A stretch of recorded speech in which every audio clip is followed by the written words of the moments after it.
Hello everyone, welcome back to the A Side. I'm your host Riley. It's been a minute since I've done a reaction to like a newly released album. I've been really focusing on like the writing and the reviews, and also not having time to make videos. But 100 Gecs just dropped a new album entitled 10,000 Gecs, which is a lot of geckos. Quite frankly, I think that's just ridiculous. Let's say hypothetically you could even find 10,000 geckos, let alone put them all on one album. Ridiculous. But I loved the first record, 100 Gecs. I have a review of it. I gave it glowing praise. Well, I don't love it as much as I did then. I think hyperpop is a genre. At the point when 1,000 Gecs came out, it was a very new and exciting sound. And 100 Gecs were so big and so over the top. But as hyperpop became a more serious genre, a genre that was more fleshed out, went in a specific direction, had more emotion, when we started getting like Alden, Glaive, Jane Remover, Eric DOA, all these people, like I said, when it started to become like an actual like fleshed out genre, I feel like that record kind of lost some of its luster, as it felt like more of a novelty, whereas what was coming afterward felt more substantive. But I still do love that record. Stupid Horse goes hard. Money Machine goes hard. 700 or 7:45 in the morning. And I still think Hand Crushed Like a Mallet is one of the best hyperpop songs ever made. So I still do like the album, just don't love it as much as I did then. I wouldn't stand by the 10 out of 10 I gave it. However, I am still very excited to listen to this. I've been waiting for this album for quite a few years now. Anyway, before we get started, go ahead and hit the subscribe button. It's free, and you can always unsubscribe later if you want. Anyway, let's get into it with the opening track, Dumbest Girl Alive.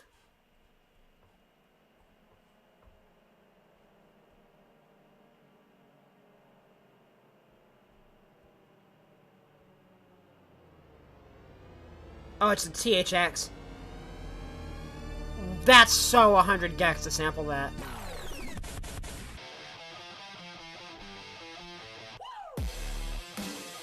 That guitar riff is nasty.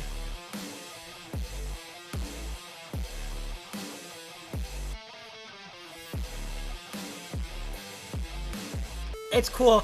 The guitar riff mixed, compiled with that really heavy, loud, blown out hyperpop bass is a cool combination.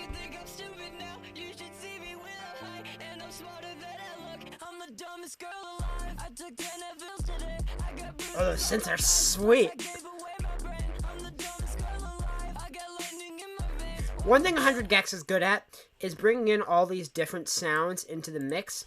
So immediately we've had that metal riff, and then some hyperpop bass, and now some psychedelic hip hop synths reminding me a lot of Sicko Mode, some of the stuff that was happening on Astro World. So that's so much in one.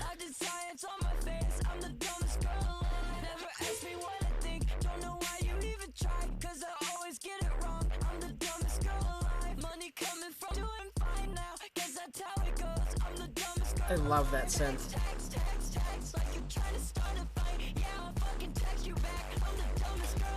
That percussion is so hard hitting there.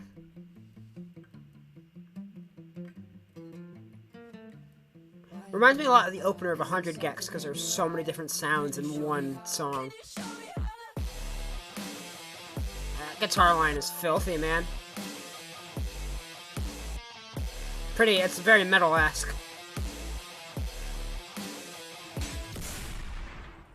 A very solid way to open the record with Dumbest Girl Alive. I loved that. So many different sounds and ideas all in one. And it also doesn't feel like a retread of their last project, which is great that they're keeping things fresh and keeping things new. As a band that already was so fresh and so interesting, the fact that they are doing something different and keeping it fresh, this doesn't feel like a retread of 1,000 Gecs. It's got more psychedelic trap and metal kind of in there, which is really interesting.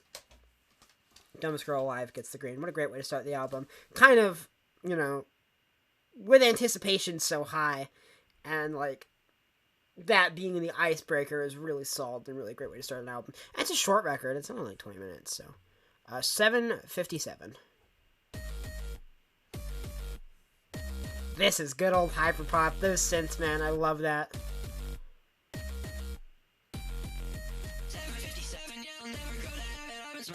Oh, the synths are so big. It's so, like, grand.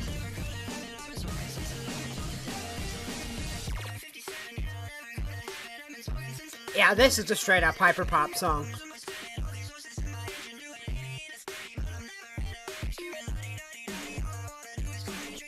With the staccato synths here, or staccato electronics. I think the chopped up vocals are neat. And these synths here are so grand and so, like, bright and swelling. I like that a lot. But I love these kind of staccato, electronic hyperpop beats. And the auto-tune.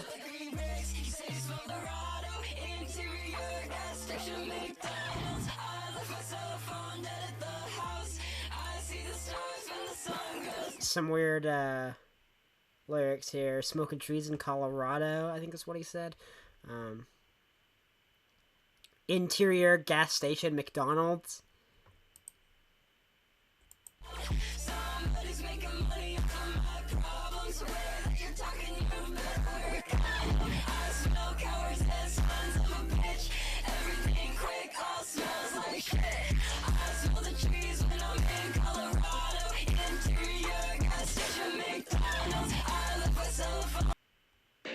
Oh, track 2, 7:57 gets the green. Another banger. It's got that staccato hyperpop thing I love so much. Yeah. Track 3, Hollywood Baby. It's again got a nice guitar line. It's pretty pop punk, actually.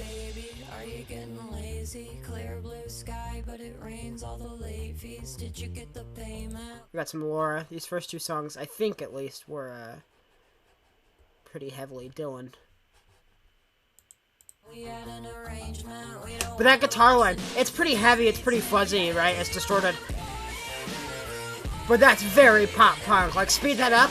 Do do do do do do do do do do do. It's almost like Sum 41. It's a little slower.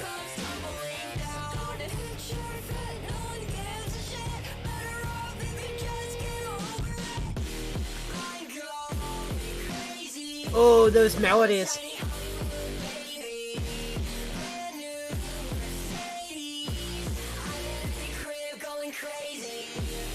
And the rhythm here hits so hard.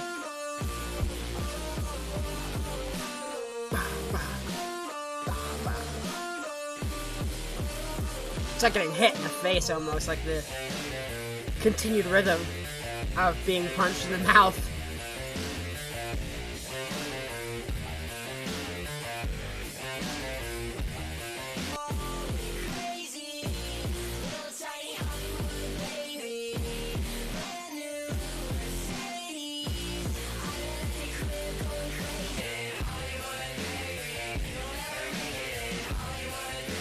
Really loving the very rock vibes of this record.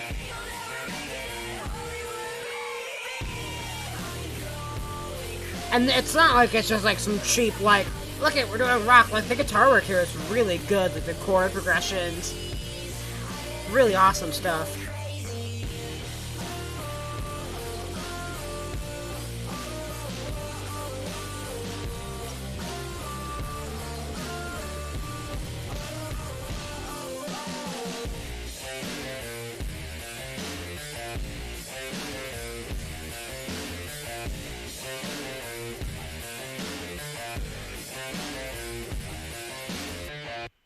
Man, I wish this record came out in the summer, because I think some of these songs would go absolutely dumb, like Windows Down, Summertime. Hollywood Baby gets the green. I didn't explain my rating scale. It's been a while since I've done a reaction, so if I think a song I react to is meh, I'll give it a black GameCube controller. If I think it's good, it gets the green folder. And if I think it's bad, poo-poo, pee-pee, it gets the red. Can I even say poo-poo on YouTube anymore? Probably not. Anyway, that was good. Track 4, Frog on the Floor. I'm loving, like, the rock, like, metal, pop punk thing going on here. Really, I mean, they tapped into that a little bit on that first record, but I feel like here they're just, like, doubling, tripling down on it. Frog on the Floor. Where'd he come from? Nobody knows where he'll go. He's been chilling in the basement for a minute. I just think it's time we moved into the kitchen. I love the dumb vocal delivery here. The what's he doing? Like, it's like so like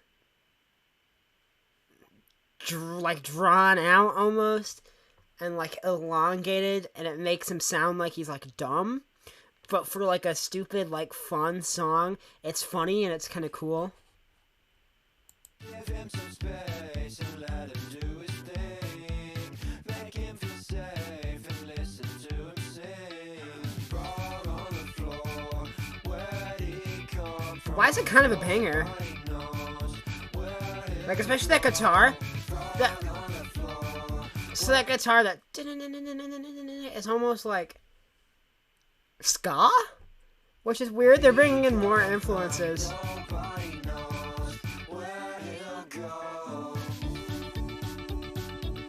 It feels very ska, like, impression that I get, you know.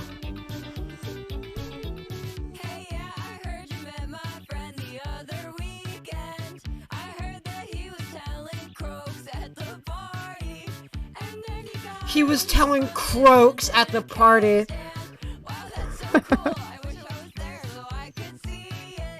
And then the party got real still, and nobody made a sound, 'cause he was chasing flies around, and he was stuffing them in his mouth. Give him some space, he's still working it out. This is so charming. It's just a song about being friends with a frog. Like, I don't think it's any deeper than that, but it's so, like, nice. It's so charming. It's funny. Like, the jokes are actually funny. Like, talking about he's making croaks at the party, and that he's hopping around eating flies. Someone's like, what's this guy doing? It's funny. It's like a comedy song that's actually funny. Give him some space, he doesn't know what people think about.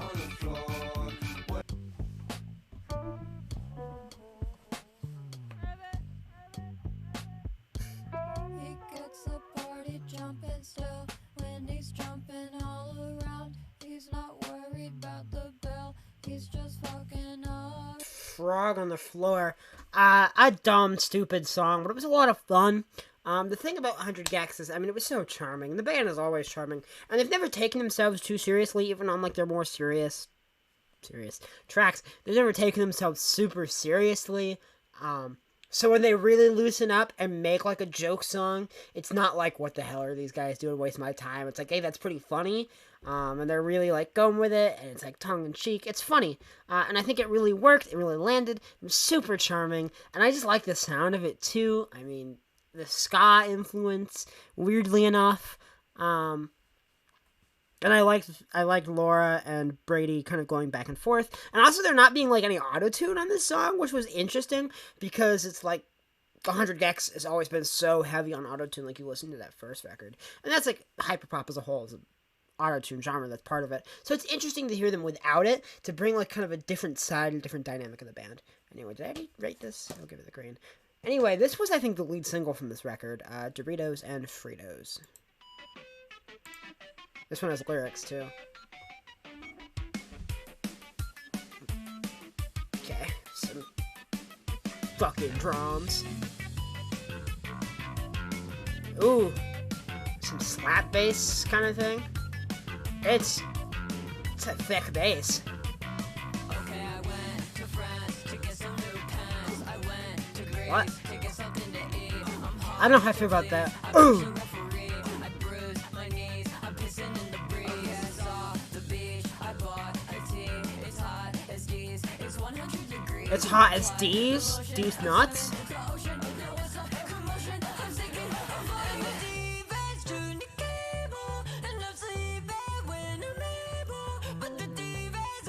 The vocals there are really cool. he goes from like yelling, like he's yelling it, and then pops into that falsetto, and as he does it, like the auto-tune like gets caked on heavier. It's just a very cool moment and a very cool like usage of like switching registers, and also the usage of auto-tune to really like emphasize the last part of the phrase.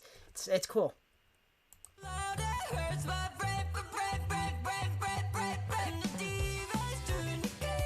That's cool.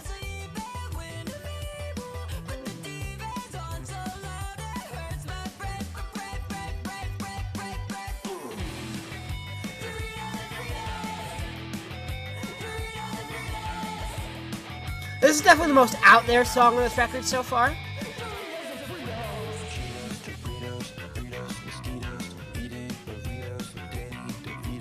I'm eating burritos with Danny DeVito is a great line. Danny DeVito is one of my favorite movies. Batman Returns. The most underrated Batman movie, by the way. Either that or, I don't know. A lot of people hate BVS. I love it. But I'd put this above BVS, actually. This is one of the best Batman movies. It's so good. Anyway, I don't need to be ranting about that film.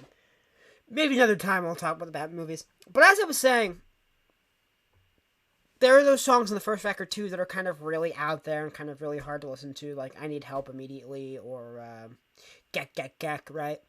And this is kind of, I feel like, in that ballpark, but a little more listenable. It has, like, it's an actual song, unlike those. But it feels like, you know, sometimes they go a little too far for me. There are probably people who think this is, like the fucking Gremlins probably love this. But it's cool, but maybe a little too far for me, you know. I'm going berserkus.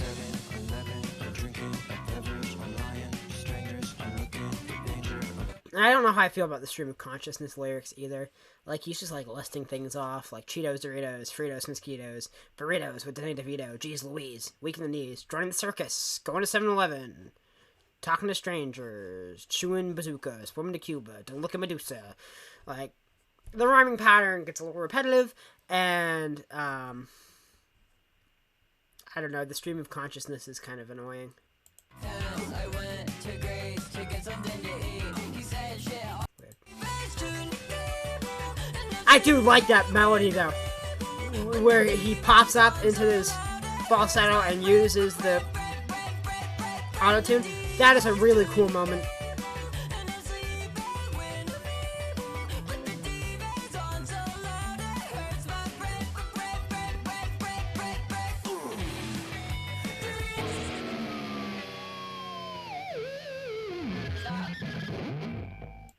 That one didn't work for me. I think maybe it was a little too out there. The stream of consciousness lyricism really didn't do much for me. It just felt like he was like listing stuff off. You know, it didn't feel much of a song to me. There's much of a purpose to the song other than to just fuck around. And the repetitive rhyme scheme here just really got on my nerves. But there were moments I liked. That bass was pretty cool. And on that like pre-chorus there, where he pops up into the falsetto, and as he does it, it also uses the auto-tune, really accentuates it, and really puts emphasis on that last part of the phrase. And I thought that was really neat, like a really neat like vocal touch. So not a horrible song, but not one I'm particularly fond of. I'll give it the Black GameCube controller. It's just kind of meh. Anyway, track 6, Billy Knows Jamie. Jilly knows Jamie.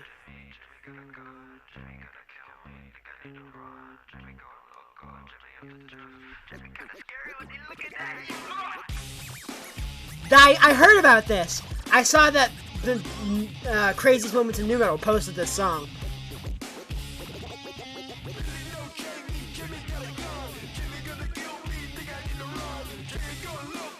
It's pretty cool.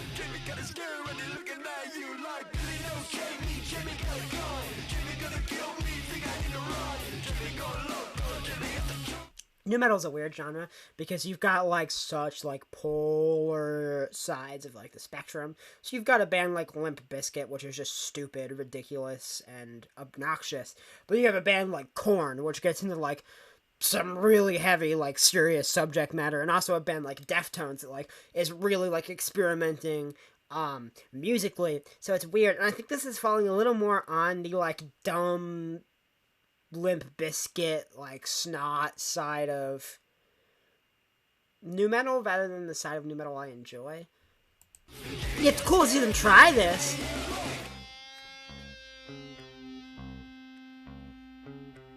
But it's making me think of the Bizkit, and I don't like the Bizkit.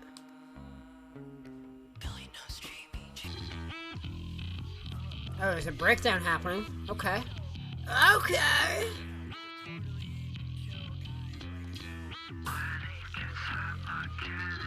The bass is cool. It's a cool experiment, but it's not landing for me.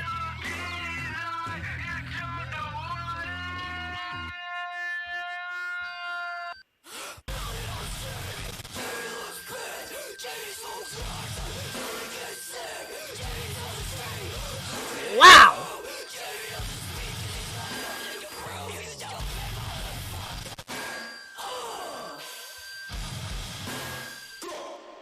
It's so loud and distorted that, like, the audio, like, literally cannot pick it up. It's like, the recording equipment is, like, blanking out. It is so loud and so distorted.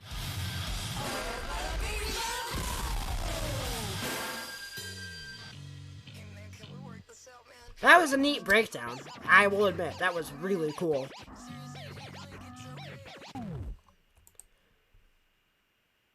That was really cool. The second half of that audio breakdown was, like, really pushed the boundary there. It was so loud and so distorted that it was, like, blanking out, like, to the point where the audio equipment, like, couldn't pick it up. So that was neat. But the first half of that song, yeah, it had, like, a pretty cool guitar riff, I guess. I mean, it was fine. The bass line was cool. But it was the side of nu metal I don't like. Because I think nu metal has, like I said, two, like, distinct sections. You've got, like, the dumb nu metal, and then, like, the fucking scary, like, deep nu metal. Or, like, the more experimental stuff, like, Deftones. And, it reminded me so much of the Bizkit. The Bizkit, you know. I don't like Limp Bizkit. I hate Fred Durst. So Billy Knows Jamie, while being an experiment I respect, and while being interesting, and an interesting thing for the band to do, it's not one I necessarily like all that much, so I will give it the red. Anyway, track 7, $1 million. $1 million. $1 million. $1 million. $1 million. $1 million. $1 million.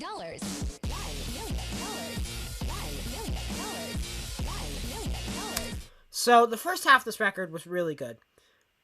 Right? But I feel like now we're getting into, like, okay, we got you in here. Like, we had the first record that everyone liked, right? We pretty much burst hyperpop onto the scene. So we're going to give you a little bit more of that. We're going to do 757, which is, like, a little hyperpoppy. And then, like, Hollywood Baby and Dumbest Girl Alive kind of really tap into that kind of pop-punk hyperpop thing. Like, Dumbest Girl Alive really taps into, like, the opener of the 745 on 100 Gecs, and 757 was there very much like a pop-punk song. And Hollywood Baby did the kind of stupid horse, like, pop-punk kind of thing. All three of them very cool songs. And then Frog on the Floor was just dumb fun. But I feel like at this point now, they're like, okay, we've kind of eased you in. And, you know, this isn't our first album. Where, you know, we have more room to take creative liberties and experiment. And they're pushing things far. And maybe going a little too far for me. To the point where, once again, like on that first record, it can almost feel like more of a novelty rather than, like, something I'd want to listen to, you know? The, like, Siri voice is obnoxious.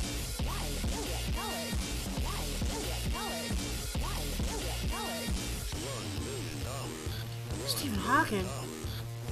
Gary! If you know what Gary is, leave a like. You do the veterans discount if you know what Gary is.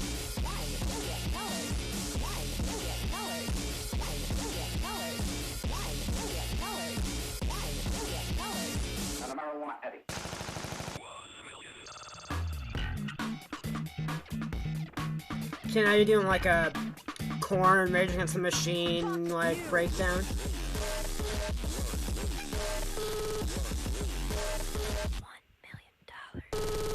I don't know, it's repetitive, and the Siri voice, and the Gary voice, like, It's really getting on my nerves.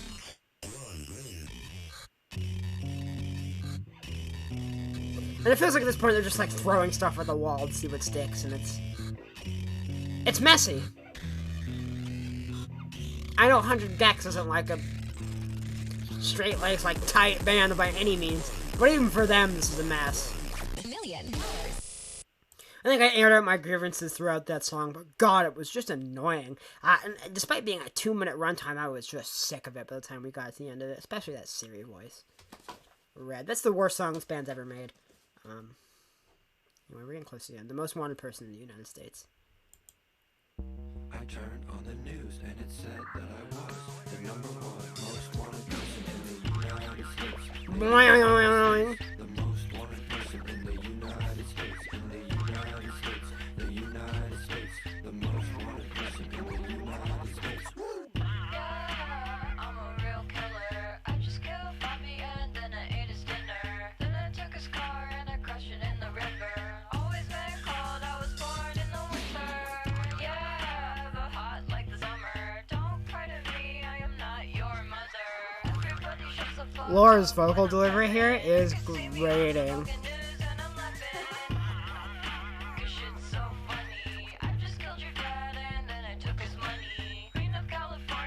And this beat is horrible. It sounds like it was unfinished.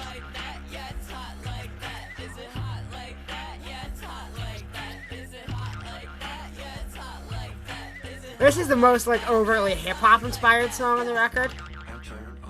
But once again, they're getting too silly, too weird.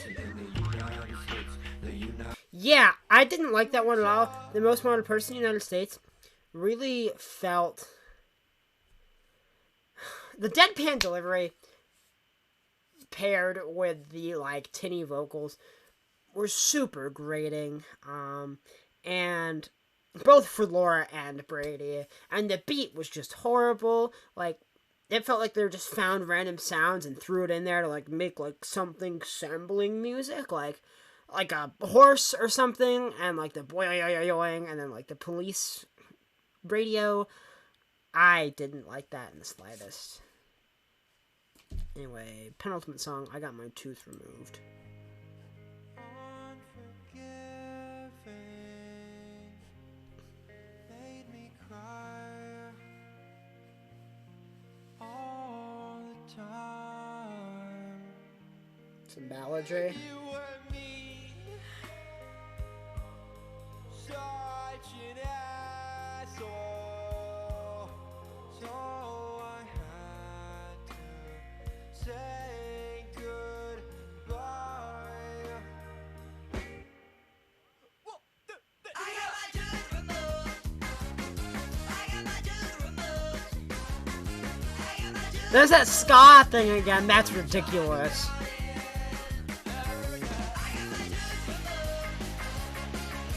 Okay, but the guitar goes hard. It's pretty cool.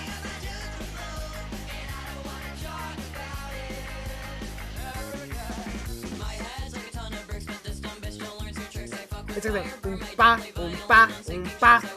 It's so weird. It's so dumb. But in a good way. It's fun. It works here.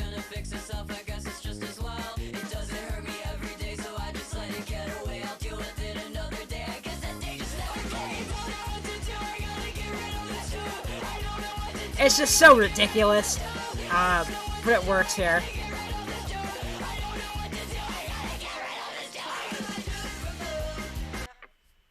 I like that one. It was ridiculous. That ska thing that was going on was so big and bombastic and ridiculous and stupid, but a lot of fun at the same time. I guess it's great. I had a good time with that song. Anyway, closing track, Me, Me, Me, or Meme Me, or Me Meme. But I would assume it's just me.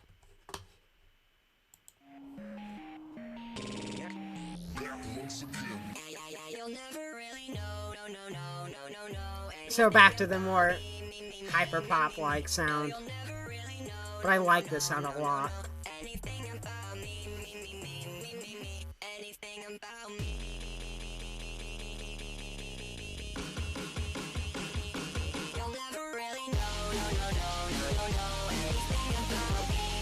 I like that synth.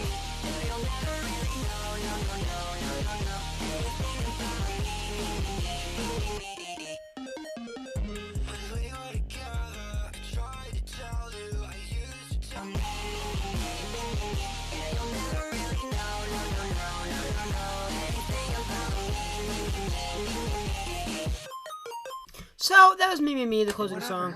Oh, no, that's a banger. Anyway, Hotel Breakfast. It's a great song. Anyway, Me. More of a, like, straight up hyper-pop song, but it's got some of that like ska thing they were doing. And, of course, some guitar coming in, because 100 Gecs kind of takes things a few steps further. Good closer. Gets the green. Not my favorite song on the record, but pretty good. Anyway, yeah, I don't know how to feel about this record. I think it started off really strong with those first 4 tracks actually, and ended well with those last 2 tracks, but not as well as the opening stretch. For this middle section here, I feel like they went too far for my taste. They got too self-aware, too like wink wink, nudge nudge, look at how stupid this is, like look at how over the top we're being, look at how far out and weird, like look at how weird this is. And I feel like maybe some really hardcore fans are gonna love that and eat that up. You know, it's like Gremlin core, to the max, and that can be a good thing. And I'm glad those people enjoy that. But for me, I think it got a little too far in some places and a little too self-aware. Where I knew about the joke, I could see the joke, but wasn't necessarily in on it and didn't think it was a very funny joke. Yeah, musically, lyrically, it got a little too far for me in that middle section there. Doritos and Fritos, Billy Knows Jamie, $1 million, and the most wanted person in America. But I like those first 4 songs quite a bit, and I like those last 2 songs. Not a horrible record. Not a great one. Doesn't stand up to their first album, in my opinion. That's a pretty consistently awesome record. And doesn't stand up to what modern hyperpop has done. And I feel like it's kind of... Maybe 100 Gecs, while really pioneering the genre, have kind of become... The genre's become something different from them. Like, it's kind of split off into, like, your Gecs sound. And then what, like, Alden, Gwave, Eric DOA, Jane Remover, all these other artists who aren't coming to mind right now, like 8445 and Black Winter Wells, Pitfall. So many of these artists are going this one direction, kind of based off of some of the stuff that was happening on the first 100 Gecs album. Whereas I think 100 Gecs is more interested in being Gremlins rather than genuine, like, emotion and genuine, like, musical expression. They want to do something crazy and wild, which is okay, and I think that is cool. And can be interesting in places on this record, but also sometimes go a little too far for my taste. Especially someone whose taste very recently has started to change. Whereas in the last, like, month or so, I found myself, well, really a couple of months, I found myself gravitating toward the softer, the prettier. I've been listening to Radiohead, and Coldplay, and Sinatra, and Turnover, like All Together and Peripheral Vision. So I've started to kind of lean, Elliott Smith, that's kind of what I've been listening to lately. So I've been really feeling the kind of softer, prettier, sometimes dreamier, more stringier, kind of pillowy stuff, rather than the loud and abrasive and aggressive, especially, like, you know, this abrasive, this loud. And also I've fallen very much away from hip-hop, too. So the rap influences here don't excite me the way they used to. I think rap in the last year or so has lost a lot of its luster with, like, new releases and stuff. So really the genre as a whole, I think, has kind of grown off of me a bit. It's kind of shrunk on me. Still, pretty good record. 6 out of 10 for 10,000 Gecs. What do you think of this EP? Or album, sorry. Let me know in the comments below. And, yeah. What do you think of my reaction? What do you think of the video? And stick around, because I'm probably going to talk about All Time Low. I'm going to have to, right? And maybe a little Pump. Or I might save that for album recap. Anyway, thank you all for watching. And I'll see you all next time.